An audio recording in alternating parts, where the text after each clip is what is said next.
আজকে আমি তোমাদের সাথে শেয়ার করব যে আমাদের রাজবংশীদের বিশুয়া কিভাবে সেলিব্রেশন হয়।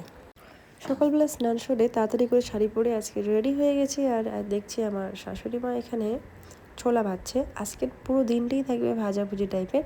তো এখানে অনেক কিছু ভাজতে হয়, যেরকম চিড়া ভাজতে হবে, ছোলা ভাজতে হবে, চাল ভাজতে হবে, নিম পাতা ভাজতে হবে, আর ঘুগনি তৈরি করতে হবে। আমি এদিকে প্রেশারে ঘুগনি বসিয়ে দিই।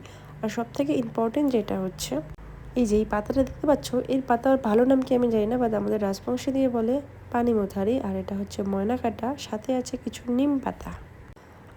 এই সমস্তগুলো একসাথে অ্যাড করে সেটা ঘরের চালে গুঁজে দিতে হয়।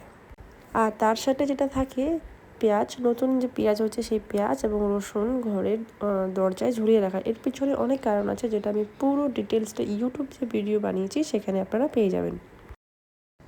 আজকের আমাদের স্পেশাল ডিশ হচ্ছে চিড়ে ভাজা আর ঘুগনি। তো আজ এতটুকুই, দেখা হচ্ছে আগামী ভিডিওতে। আর অবশ্যই একবার ইউটিউব চ্যানেলে ভিজিট করে নেবেন, সেখানে পুরো ভিডিও ডিটেলসে দেওয়া আছে। তো বাই, ভালো থাকবেন, সুস্থ থাকবেন।